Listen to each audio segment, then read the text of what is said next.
In its day, it was the small Italian roadster, classic in styling, modern in execution. This is the story of the Fiat Barchetta. Fiat Barchetta, la storia di una piccola barca. Barchetta is a name originally reserved for the open-top sports cars of Italy of the 1940s and 1950s. It was first used on the 1948 Ferrari 166 MM, the only car to have won Le Mans, Mille Miglia and the Targa Florio in the same year. It also translates as little boat in Italian, but it wasn't the first name for the Barchetta.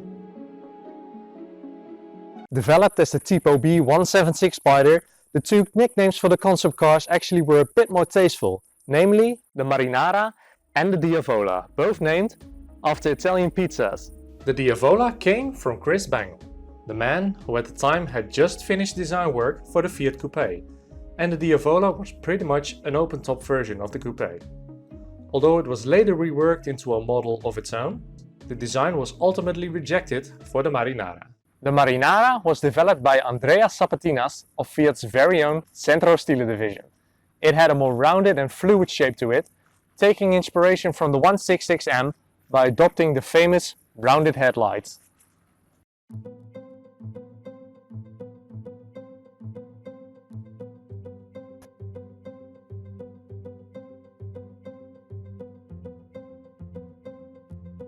Marinara already looked a lot like the final product, with the 4 separate tail lights added at this stage. And after some different approaches to the roof hatch design, a concept car was released in 1993 that gave the people a first taste of what a Barchetta could look like. The concept car took the little boat philosophy and ran with it.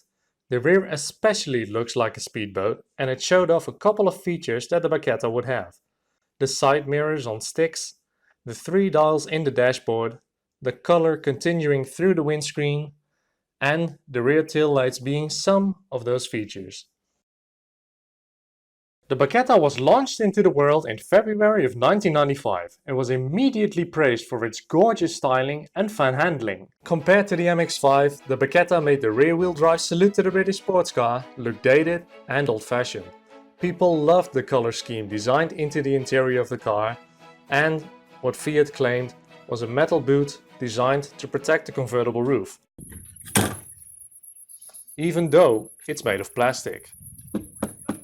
But whereas Mazda decided to go for a more classical rear-wheel drive for their beloved MX-5, Fiat decided to go for a more modern front-wheel drive layout. But this unfortunately gave the car a reputation of not being a true sports car. But I can tell you from experience, that's simply not true. It comes with all-round disc brakes as standard and McPherson struts up front. It was tuned to be one of the best handling front-wheel drive cars and succeeded. Also, it's faster than the MX-5 at the time, with the engine producing 130 horsepower and a 0 to 100 in less than 9 seconds. I hope you can forgive me for not wearing sunglasses. I know there's the death penalty on that in Italy, but I've forgotten them, so please bear with me as I drive with the roof down, wind in my hair, for less than €1,000. Well, exactly €1,000. So, you know, that's the beauty of the Barchetta. You don't need to drive fast to have a good time. Just give me a set of corners and a 60km/h speed limit and I'll be fine. I'll genuinely be. Build quality was a concern for the new Fiat, but they went to great lengths to ensure that this car could be used in the summer and winter days. The bonnet and boot of the car were cut out of the body shell for smaller gaps. The car has a very high body rigidity, which means it wouldn't flex as much when going through corners. Also, the entire body was galvanized, which means it was a lot better protected for that ever-looming danger called rust.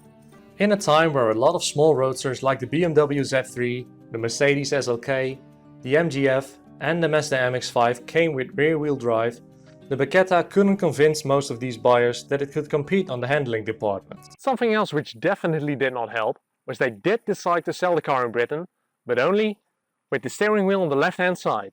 This, in a market known for buying small fun roadsters by the bucket load, was a mistake, and it ended up being just one obstacle too many for the pretty Barchetta.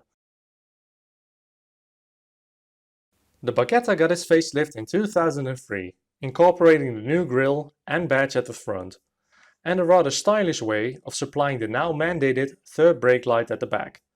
The small tail fin was Fiat's attempt at covering up or integrating the brake light without making it look like an afterthought.